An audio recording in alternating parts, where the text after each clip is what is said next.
Carta del apóstol Pedro.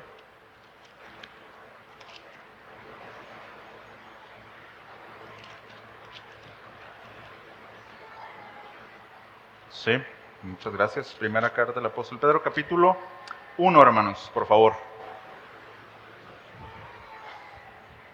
Creo que estoy a punto de hacer feedback, ¿verdad?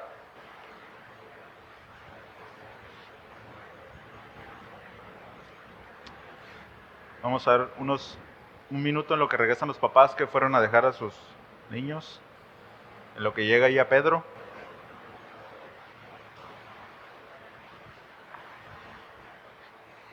Perdón por la camisa, hace calor.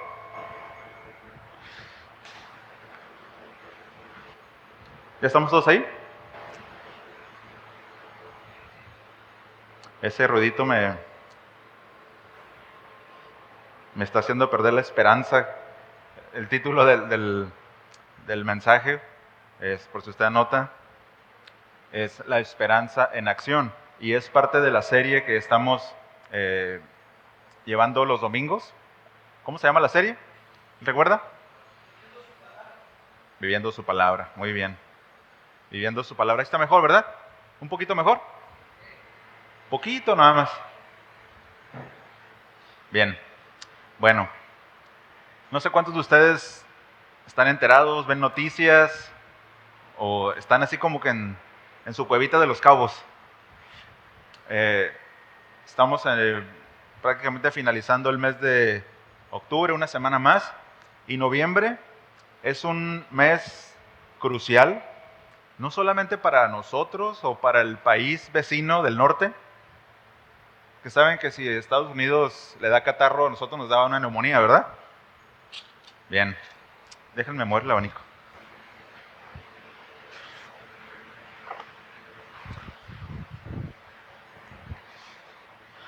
Bueno, nuestro país vecino del norte está en un proceso electoral, ¿sí sabían?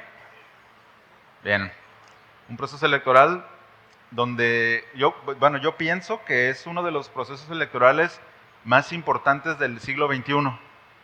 Trascendente, no sé qué tanto, bastante, ¿verdad? Pero no sé si ustedes ubican más o menos a los candidatos. Yo creo que la mayoría ubicamos a Donald Trump, ¿verdad? Donald Trump tiene un corte conservador, lo apoya la mayoría de los estados que se denominan el Bible Belt, que es el cinturón de la Biblia, ¿no? Que son estados muy conservadores. Y por otro lado está la vicepresidente, ¿no?, del actual gobierno, que es la señora Kamala Harris. Y bueno, si nosotros pudiéramos ver el mapa electoral de Estados Unidos, nos daríamos cuenta que el país prácticamente está dividido, ¿no? Y por un lado, todo el círculo conservador ha puesto su esperanza y ha apostado por su candidato, ¿no?, que es Donald Trump, y ha puesto la esperanza, ¿no?, de que las cosas que ahorita están bastante feas, ¿no?, bastante anti-Dios, antibíblicas, puedan mejorar, ¿no?, de acuerdo a las promesas y a los cambios y a todo lo que, a la revolución conservadora que Donald Trump quiere hacer. Pero por otro lado están también los partidarios del otro partido, que ellos desean que haya continuidad porque ha habido una apertura y una libertad a todo lo que se le llama woke, ¿se ubica eso? A todo lo que es LGBT, a todo lo que son libertades, a lo que es aborto.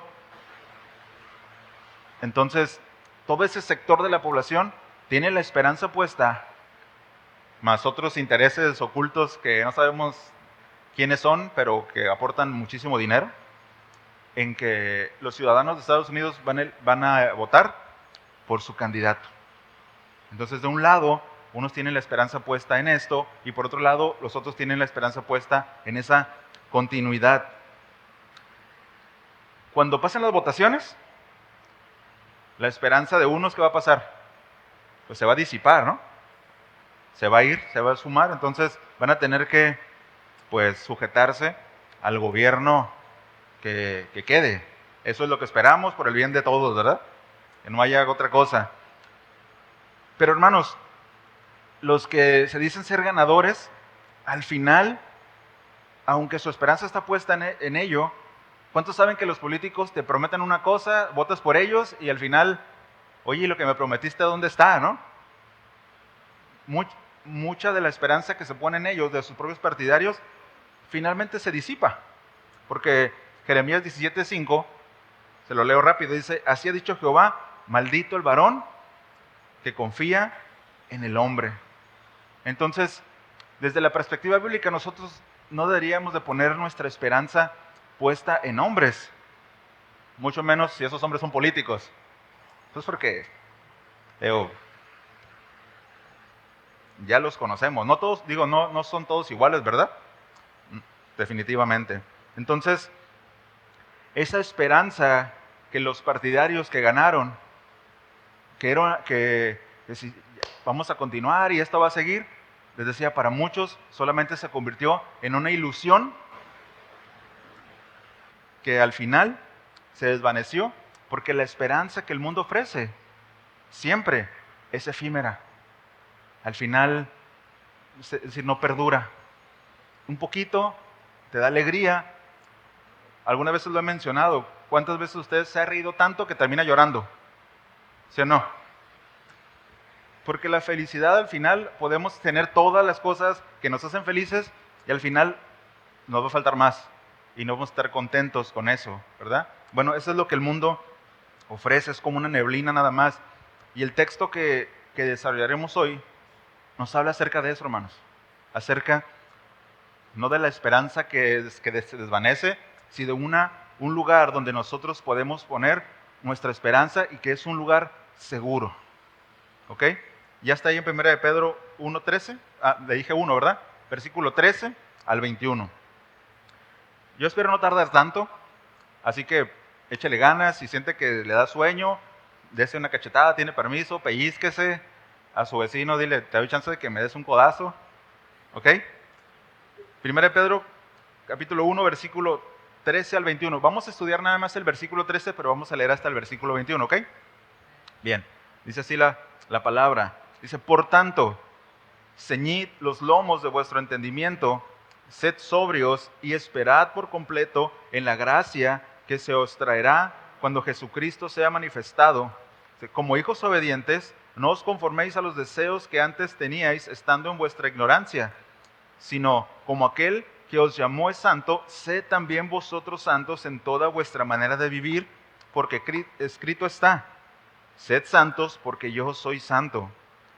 Y si invocáis por Padre aquel que sin acepción de personas juzga según la obra de cada uno, conducíos en temor todo el tiempo de vuestra peregrinación, sabiendo que fuisteis rescatados de vuestra vana manera de vivir, la cual recibisteis de vuestros padres, no con cosas corruptibles como oro o plata, sino con la sangre preciosa de Cristo, como de un cordero sin mancha y sin contaminación, ya destinado desde antes de la fundación del mundo, pero manifestado en los postreros tiempos por amor de vosotros y mediante el cual creéis en Dios, quien le resucitó de los muertos y le ha dado gloria.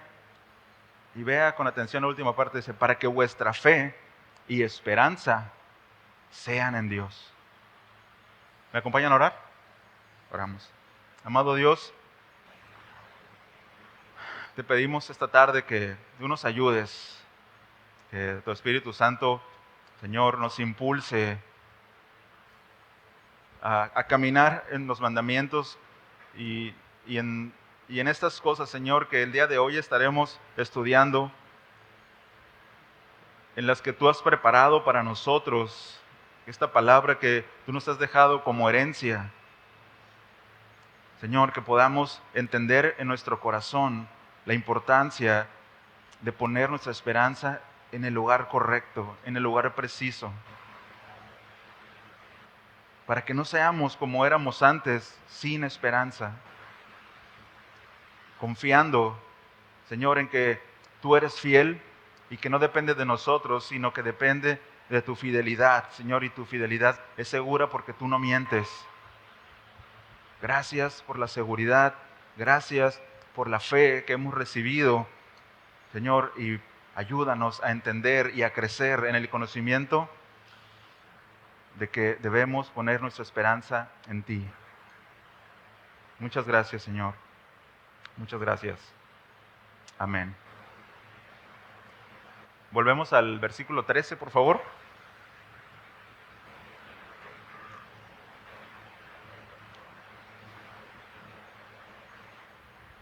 Y si usted observa el versículo 13, se va a encontrar ahí con 3 verbos. El primero de ellos es ceñid. Si usted usa la versión Reina Valera, se va a encontrar con ceñid, y luego se va a encontrar con sed, cuando habla de sed sobrios, y luego se va a encontrar con poned vuestra confianza, o poned vuestra esperanza. Dice, si usted tiene la Reina Valera, habla acerca de esperad, ¿no? Por completo, pero eso esperad también es un verbo, y lo interesante, hermanos, es que estos 3 verbos, si nosotros los observamos más de cerca, si nosotros vemos la gramática, nos vamos a dar cuenta de que al final solamente uno es un imperativo, aunque pareciera que los 3 son mandatos. Tanto ceñid como sed sobrios son formas de verbo en participio. ¿Qué significa eso? Que son acciones que ya han finalizado.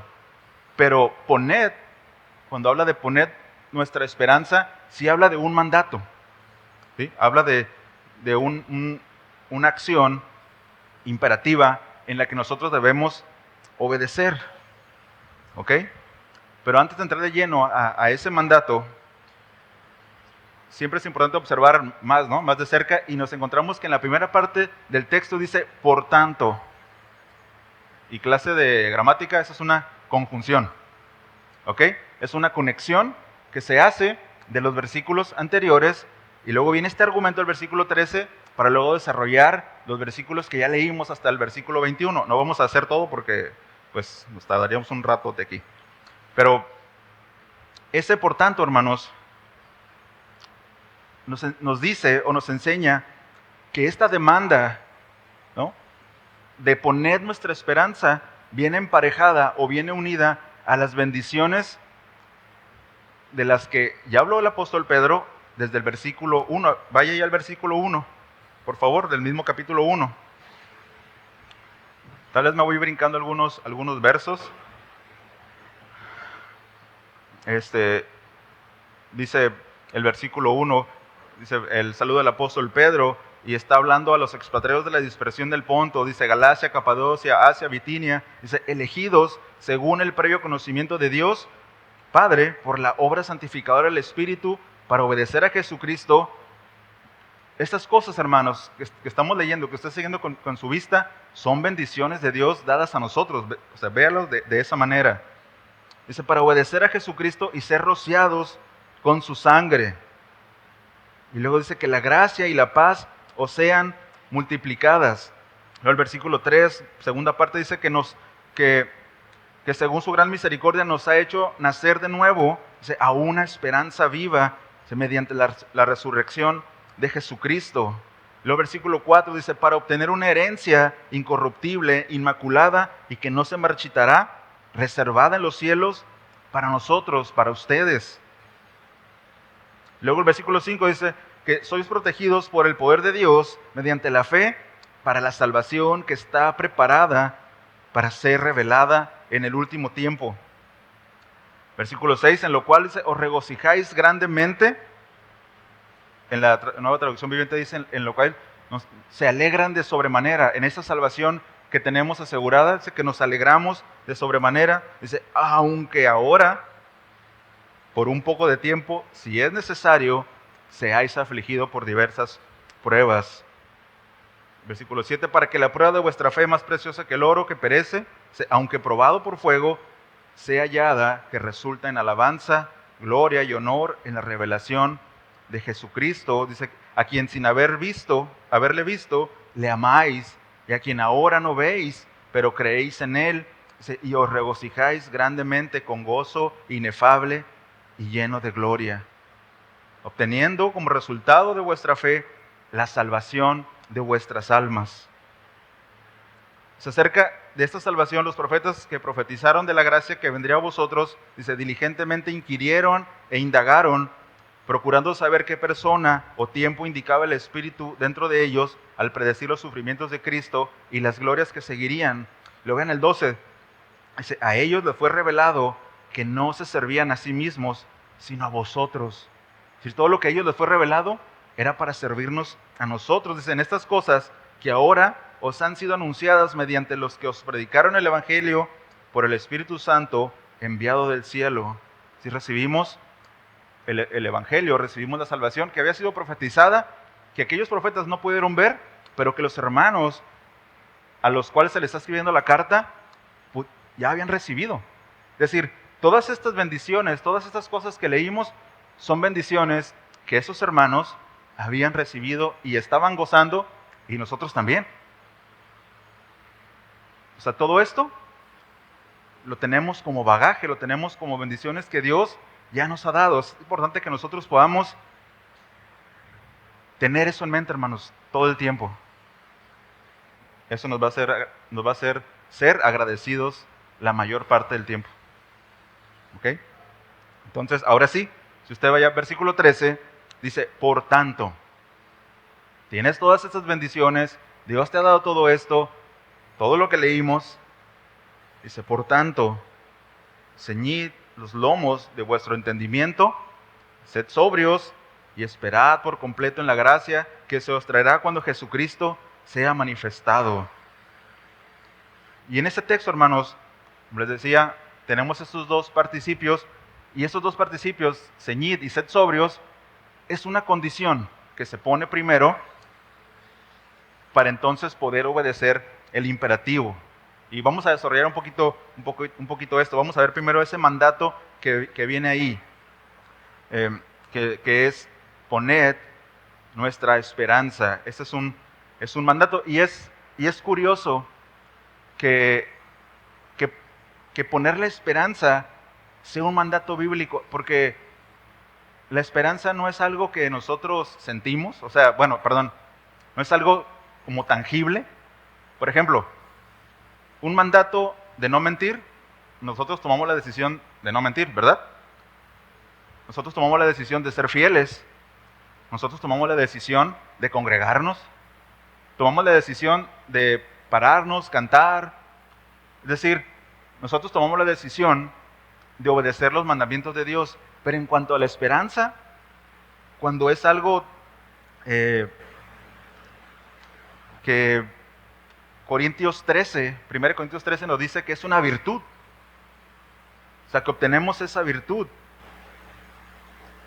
El diccionario de la Real Academia describe esperanza, dice, como estado de ánimo que surge cuando se presenta como alcanzable lo que se desea. Entonces, bíblicamente, si lo definiéramos, sería la expectativa confiada de que Dios cumplirá lo que ha prometido, tanto en las promesas de todo lo que tiene que ver con escatología, ¿no? Con el futuro de los creyentes, como las expectativas que tenemos estando aquí en la tierra. Es decir, ¿qué expectativas? Que el Señor dice que estará con nosotros todos los días y hasta el fin del mundo. Dice que no nos preocupemos por qué comer, por qué vestir, por qué más, por qué beber, ¿verdad? Él alimenta a las aves. Entonces nosotros podemos confiar en eso. Es decir, es una esperanza, son expectativas. Pero ¿cómo es que nosotros podemos decidir sobre esa esperanza como un mandamiento? Es donde, por eso les decía, es un poquito extraño que el apóstol Pedro, ¿no? Que Dios, el Espíritu Santo a través del apóstol Pedro, nos mande como un mandato de ponerle esperanza. Y miren, si nosotros ubicamos el contexto de la iglesia, de los hermanos que están ahí, los expatriados, número uno, súper importante, ¿saben quién gobernaba? Nerón. ¿Y saben qué hacía Nerón? Fue uno de los que persiguieron a la iglesia más cruel y más sanguinariamente. Entonces, ubiquen a los hermanos que están siendo perseguidos, hermanos que posiblemente ya vieron quemados a familiares, a amigos, al vecino, a familia de la iglesia. Entonces, ¿creen que puede haber desconcierto en el estar viviendo eso? Por supuesto, puede haber desconcierto. Entonces, por eso es que el mandato es esa esperanza, esa expectativa que ustedes tienen de las cosas que Dios dijo que iba a hacer con ustedes, nos manda, y sigue siendo el texto, nos manda o que esperemos, que confiemos por completo en la gracia. Y ahorita vamos a ir más para allá, ¿no? Entonces, esa demanda, hermanos, de poner la esperanza, no es una ilusión nada más que nosotros tenemos. Miren, yo no sé cuántos de ustedes piensan al día, o a la semana, o a la quincena, o al mes, acerca de la venida de Cristo. Sinceramente, no pensamos tanto en eso. Y a donde nos va a llevar el texto es a que nosotros podamos tener esa esperanza en la gracia. ¿Ok? Es decir, hay un ¿todos ubican a Hernán Cortés? Bueno, ellos, aparte de venir a América, de estos lugares, también estuvo en Perú. Y hay una frase famosa que dice que cuando llegaron a Perú, le dijo a su gente, quemen los barcos. ¿Saben qué significa eso? Ya no hay vuelta atrás. ¿Por qué? Porque tomaron la determinación y dijeron, definitivamente nos quedamos y conquistamos. Aquí no hay, si tenemos una lanchita, nos podemos escapar, ¿no? No, aquí es una esperanza en la cual se determinó definitivamente confiar. Ahora, se nos dice ahí en el mismo texto, ¿cómo es que debemos confiar? Entonces todos entendemos que tenemos una esperanza, ¿no? Las cosas que Dios nos dijo, las promesas que tenemos, pero dice, ¿cómo debemos confiar? Vamos a ir al versículo 13, ahí mismo, dice, sed sobrios, dice, y esperad por completo. Sed sobrios y esperar por completo. ¿Qué es completamente, hermanos? Total, ¿no? Sin vacilar. ¿Estás seguro? Sí. ¿Cómo? Completamente. Completamente. Es decir, no dejas lugar a poder regresar, a poder, híjole, es que Señor, es que si está bien, la persecución está gruesísima. O sea, de todos mis amigos ya solamente quedo yo. A todos ya los colgaron. No hay flexibilidad. O sea, no hay un chance de decir, digo que César es mi Señor, pero después me arrepiento. No, quemas los barcos. La confianza plena definitivamente se pone esa esperanza en Cristo, ¿no? Completamente, sin vacilar. Ahora, se nos dice que esa esperanza, que la pongamos completamente, pero ¿en qué? Lo he estado mencionando algunas veces. Dice que la pongamos completamente en la gracia. En la gracia.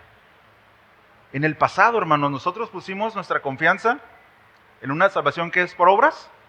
No, que es por gracia, ¿verdad? Es decir, nosotros podemos ver al pasado una gracia en la cual confiamos. Pero en el presente, nosotros disfrutamos de una gracia.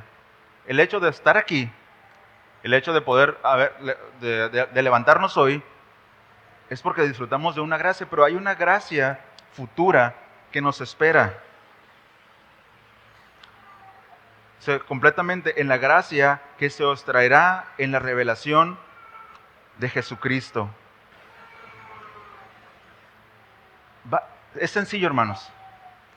El texto enseña básicamente que esa expectativa que nosotros tenemos de Cristo y de la salvación, la pongamos en la salvación, es decir, en la glorificación, en los eventos futuros y en su segunda venida. Mientras estamos aquí, disfrutamos de los regalos de Dios, de las bendiciones de Dios, como las que ya leímos del versículo 1 al 12, pero hay una gloria que nos aguarda. Hay una gloria que nos espera. Romanos 8, 18 al 23 dice, pues tengo por cierto que las aflicciones del tiempo presente, dice, no son comparables con la gloria venidera. Dice, que nosotros ha de manifestarse, no como una posibilidad, sino esa gloria venidera. Miren, nosotros a veces, les decía hace ratito, podemos disfrutar de las bendiciones de Dios y alegrarnos y pasar tiempo con los hermanos y hacen una carne asada y te invitan, ¿verdad? Y estás ahí bromeando, disfrutando, ¿no?, de la gracia de Dios. Bueno, la gloria que viene adelante, dice aquí, tengo por cierto que las aflicciones del tiempo presente no son comparables con la gloria venidera que ha de manifestarse. Es decir, lo que nos está diciendo el apóstol Pedro es que lo que viene enfrente, que la fecha del calendario de la segunda venida de nuestro Señor Jesucristo, que es un hecho inminente, es donde nosotros debemos poner nuestras expectativas, hermanos. Porque si yo les pregunto a todos, ¿en qué es en lo que tú crees? No, pues yo creo en Cristo que me perdonó.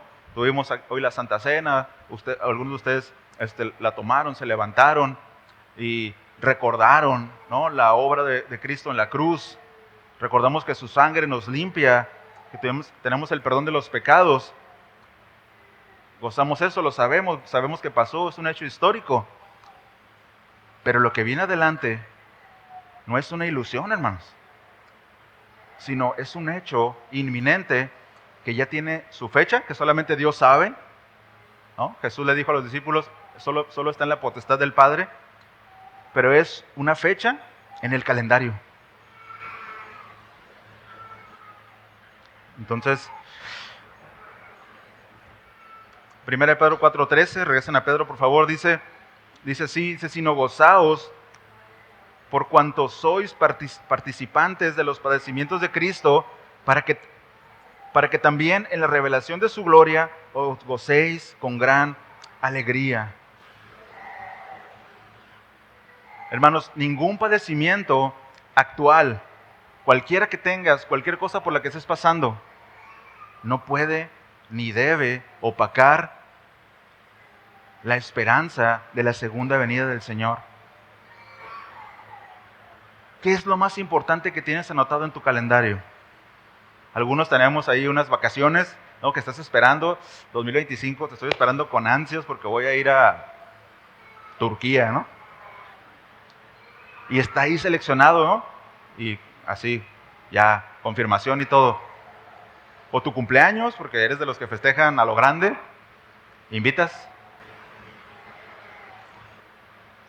Pero la fecha del calendario de la segunda venida del Señor debe ser la fecha más esperada para nosotros. Y es en ese hecho, en esa certeza de que Él va a venir, donde el apóstol nos dice que ahí nosotros debemos de poner todas nuestras expectativas. No en la iglesia, en los hermanos fallamos, en los pastores fallamos, en Cristo, en su venida. Ninguna circunstancia, aún de persecución cruel, que estaban viviendo los hermanos en ese momento. Nosotros estamos bien, hermanos, muy bien. Algunos están ahí, ¿no? Pero el hecho de saber que estás en la celda y que ya se oyen los leones, piensen en eso. Allá se oyen los leones y se oye cómo gritan a los que están despedazando.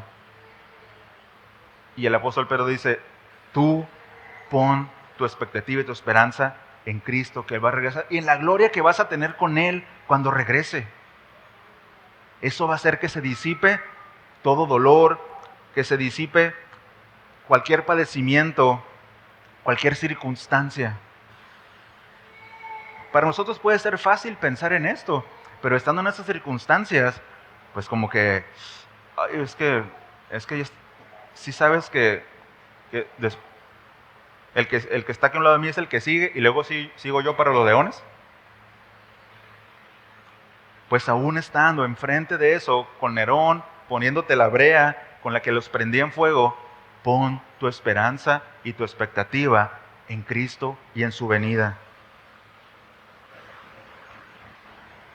Pon la vista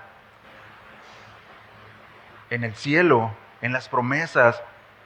Ya recibiste bendiciones. Miren, hermanos, es tan inminente y es tan ciertísima la segunda venida del Señor que Él nos dio una garantía. ¿Cuál es? El Espíritu Santo, como las arras de nuestra herencia, nos dio una garantía de que va a volver.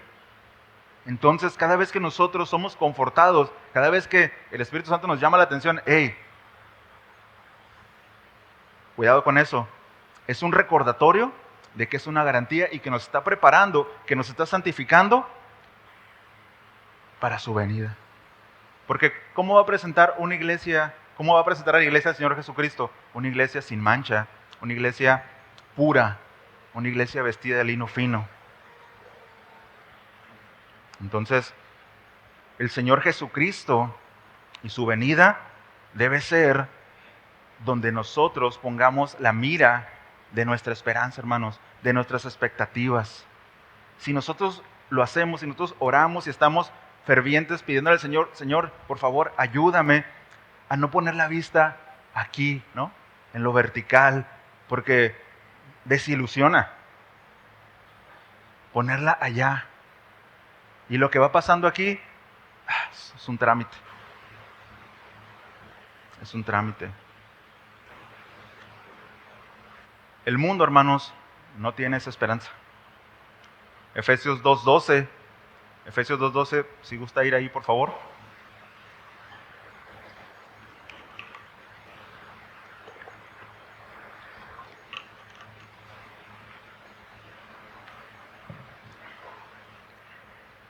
Efesios 2:12 nos dice que, dice, en aquel tiempo, dice, estabais sin Cristo.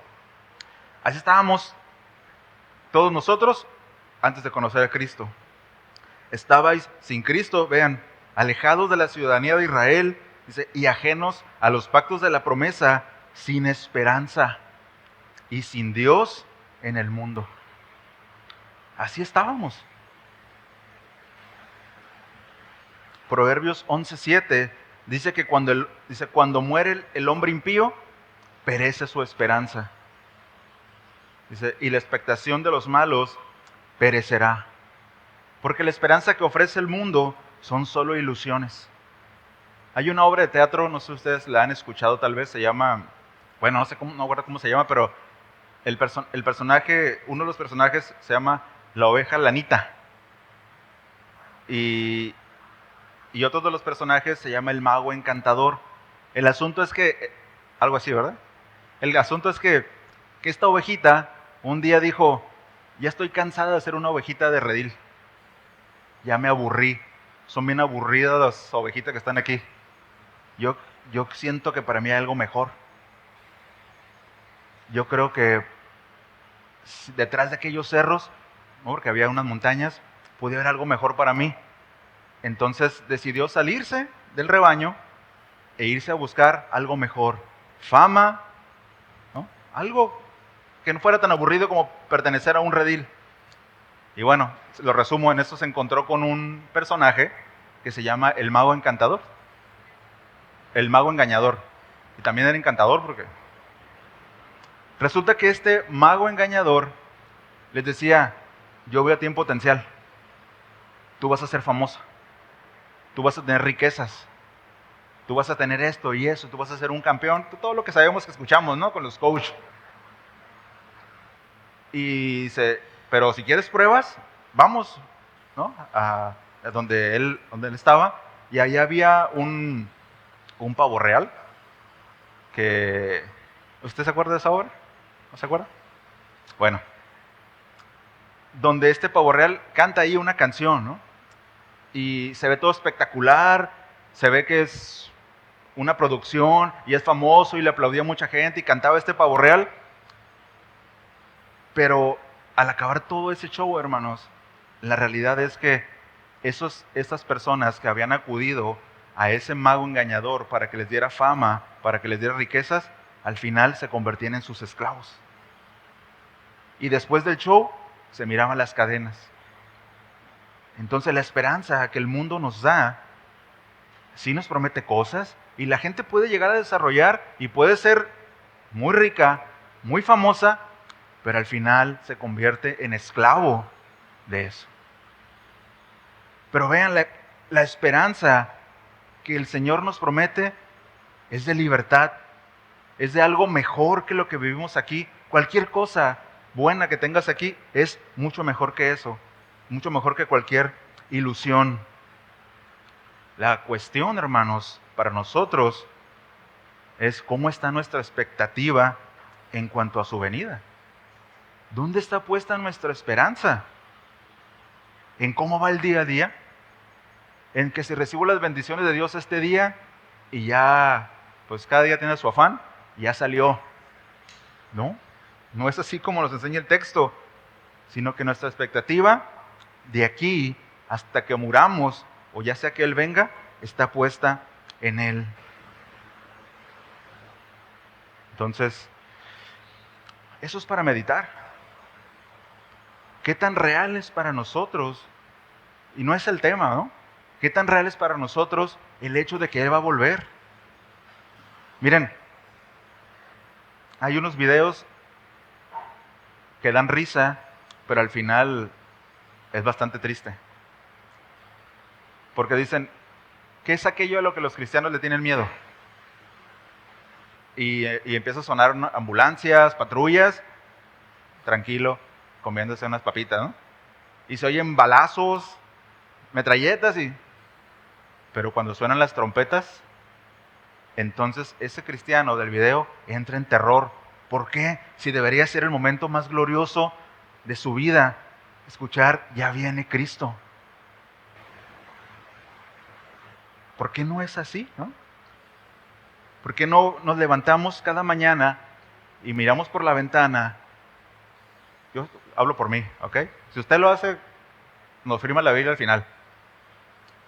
Y decimos, Señor, ya falta un día menos. Ya falta un día menos. O un día menos, ¿no? Y ya te vamos a ver. Porque no está en nuestra conciencia de nuestro diario vivir la expectativa de su venida. Los creyentes del primer siglo, su saludo, uno de sus saludos era Maranata. ¿Sabe qué es Maranata? Cristo viene. Y se lo recordaban constantemente, hermano, Maranata, Cristo viene. Y eso te decía, ay, te despabilaba, te estabas como que desviando al mundo. Maranata, Cristo viene.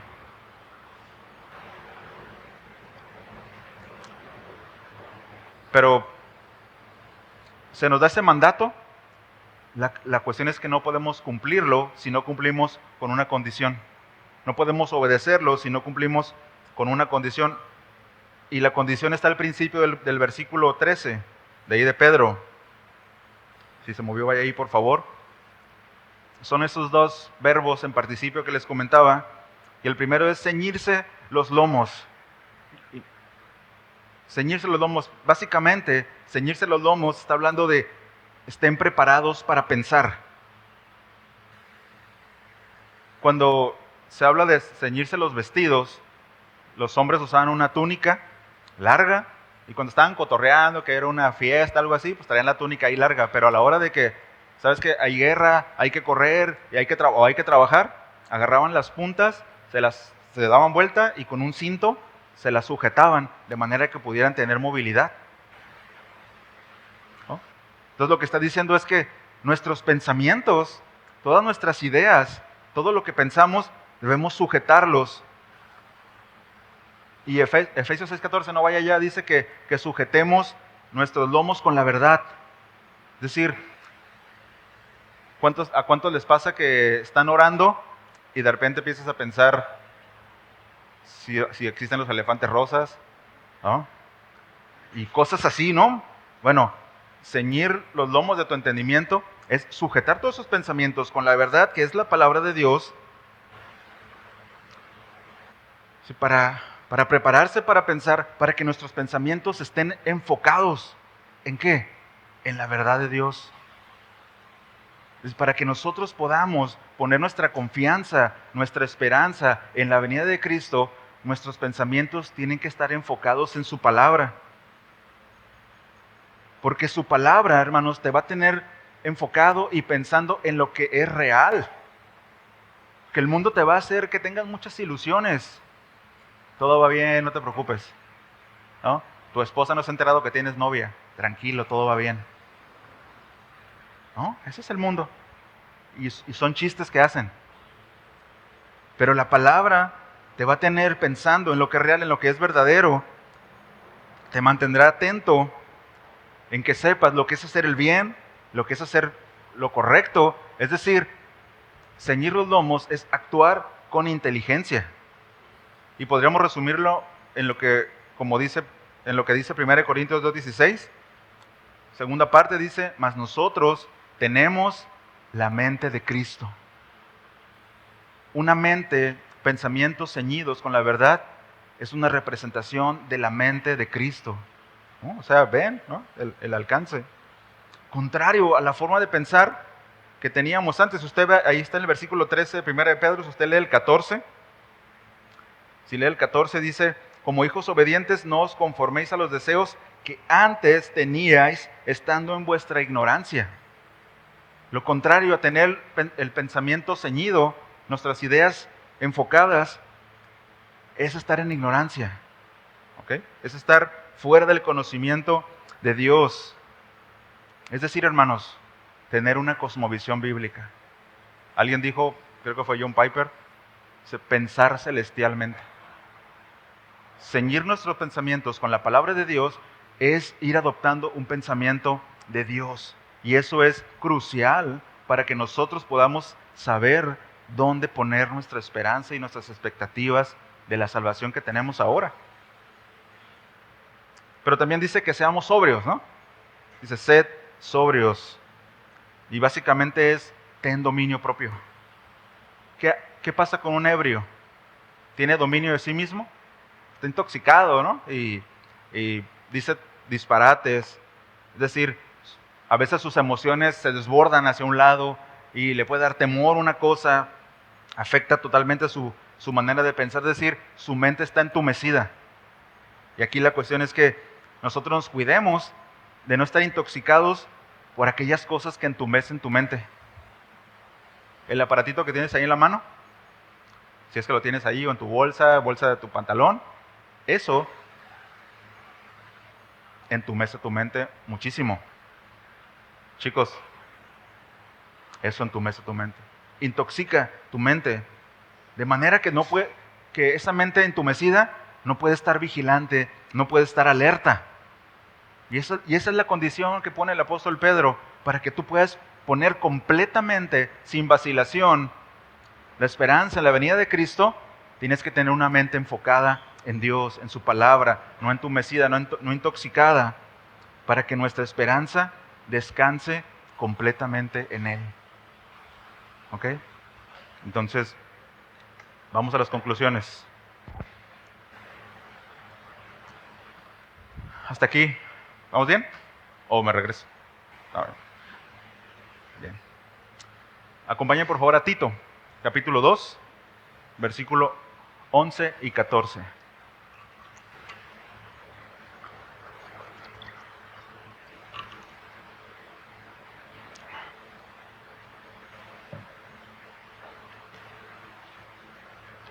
Y nos vamos a dar cuenta, hermanos, en este pasaje, es que esa esperanza, como les decía, que es esa expectativa, que es como una virtud, como se define en la Escritura, no es algo pasivo. Recuerden que hablamos acerca de que Filipenses 2:12 dice que trabajemos en nuestra salvación, ¿no?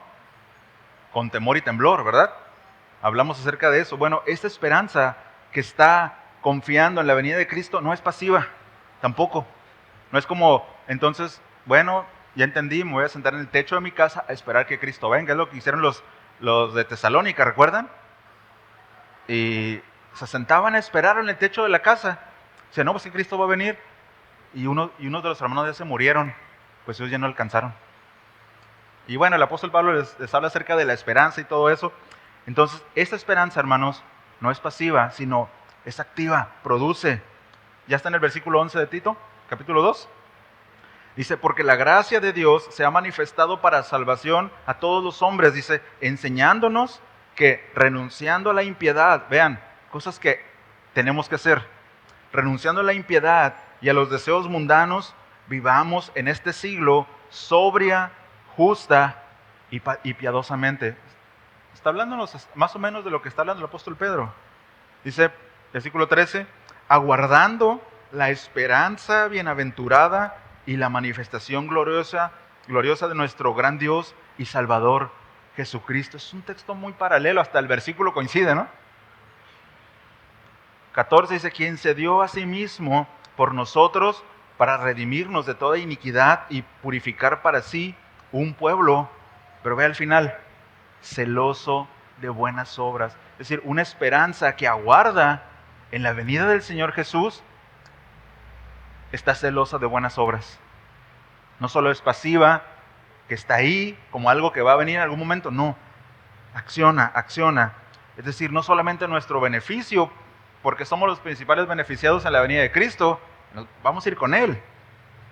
No, esta esperanza, hermanos, busca constantemente formas de servir y formas de obrar.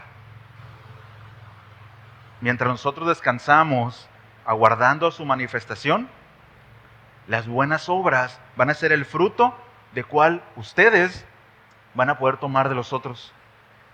Alguien que tiene su mirada puesta en Cristo va a dar fruto sí o sí y va a beneficiar a los demás. Nosotros somos beneficiados del fruto del servicio que hacen algunos hermanos aquí. Así, ¿no? Un ejemplo práctico. Fruto, dice, con el cual agradamos a Dios, amando a nuestros hermanos. Pero no solo de palabra, hermano, eres muy amado. ¿Quién acostumbra, no? Y te amamos. Y se escucha bien, se escribe bien. Ese amor tiene que demostrarse con buenas obras, con un fruto que nosotros, como se dice del griego, cortar una flor de tu jardín. ¿Ok? Bien. Entonces, ¿cómo se ve esto, hermanos? ¿Cómo se ve esto modelado en las vidas de los creyentes? Vamos a un último versículo y con este cerramos. Hebreos 10:34.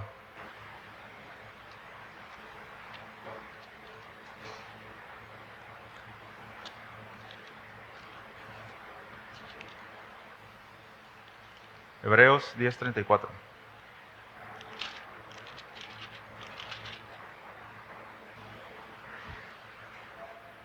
¿Ya estamos ahí?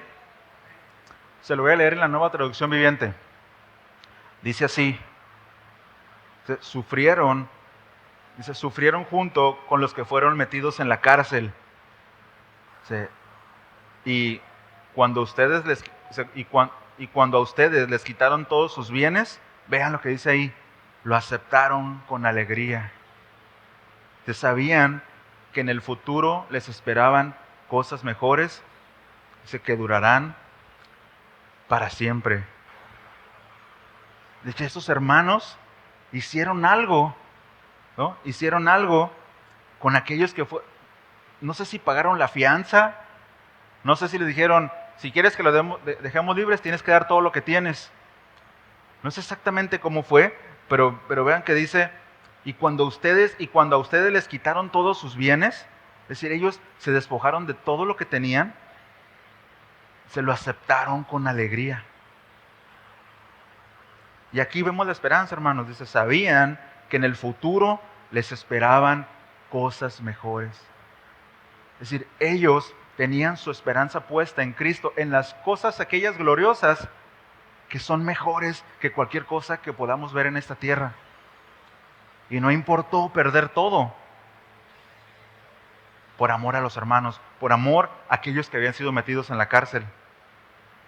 Dice, cosas que durarán para siempre. Entonces, hermanos, si nuestra esperanza es genuina y está fundamentada en la gloriosa venida de Cristo, esa esperanza va a producir amor de los unos por los otros. Además, esta esperanza puesta en el lugar correcto nos va a hacer tesoros, no en la tierra, como enseña el Sermón del Monte, ¿no? Donde el óxido, donde los ladrones pueden robar, sino hacer tesoros en el cielo. Tener la esperanza puesta correctamente nos va a hacer tener tesoros en el cielo. ¿Por qué? Porque sabemos que nos esperan cosas mejores. Entonces, la esperanza en las cosas mejores va a producir más amor por mi hermano que por las cosas del mundo. Es decir, ya no me interesa tanto esto. Me interesa más mi hermano que las cosas del mundo. ¿Y de dónde salió eso? Porque estoy esperando cosas mejores. Porque estoy invirtiendo en el lugar. Porque estoy invirtiendo en tesoros en el cielo. Ustedes saben que los bancos de aquí pueden quebrar en cualquier momento, ¿verdad? Les decía, si estornuda Estados Unidos, cierran 3 bancos aquí. Y el dinerito que tenías ahí, hazle como quieras, ¿no? Bueno, las cosas mejores que durarán para siempre. Entonces, hermanos, Dios nos ayude, el Señor nos ayude a dar respuestas, el Señor nos ayude a meditar en dónde está puesta nuestra expectativa. Nos ayude a meditar en el hecho de si estamos esperando o no a Cristo, su segunda venida. Entonces, que no nos sorprenda, como las trompetas. ¿Sí? Oramos.